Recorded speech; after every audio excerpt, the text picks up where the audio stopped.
Hey folks, welcome back to another Dice Tower preview. I'm Ella, and today we're taking a look at Hues and Cues.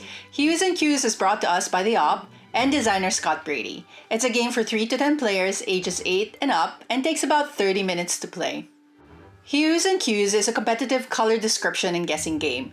Players will be giving clues or cues and guessing colors or hues to try and earn the most points throughout the game. To set up, give each player 2 tokens in their chosen hue, and place the remaining token on the score section of the game board. Get the deck of color cards ready and make sure to put together the scoring frame. Once you've decided who is going first by determining who is wearing the most colorful outfit, that player will draw a color card. Each color card has a selection of colors on it with grid coordinates that match that color on the board.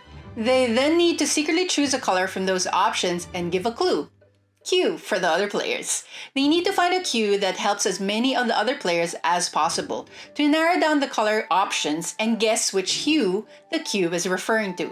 For example, this card has the hue K25 on it. So what cue might you give? Sky maybe, or ocean? The cues have to be just one word, which makes it really hard to give a super specific cue. And you can't say the name of anything in the room or a basic color like blue, but you could use a more interesting color name like cyan maybe. Once the clue is given, the other players take turns around the table to place a guess on the board. If you're guessing first, you'll only have the cue to help. But if you guess after some other players, then their guesses can help guide you. But only if you think they're on the right track, of course. And you won't be able to make the same guesses if you really think they were on point, because only one player piece fits on each hue. Once everyone has made their guess, the cue giver is able to give a second cue if they want to, and they'll almost always want to. This time they can give a 2-word cue, so maybe IKEA bag or hazy sky. You still can't say the name of anything in the room you're playing in though. Now all the other players can make a second guess using their leftover player piece. Once all the guesses are made, the cue giver can reveal the true answer by placing the scoring frame on the board with the answer in the center. Every guess inside the frame gets the cue giver a point.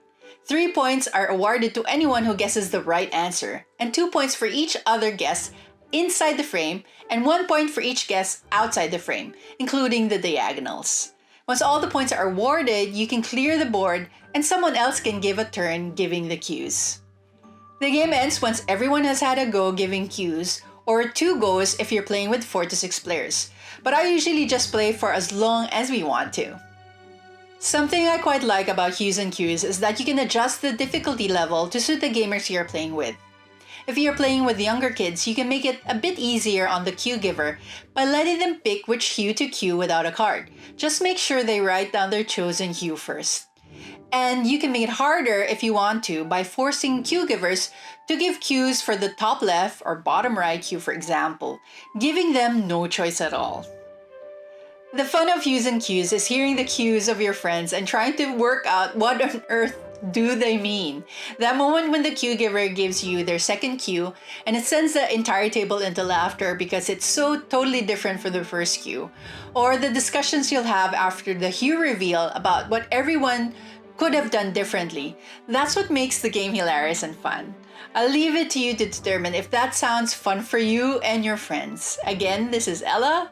See you next time.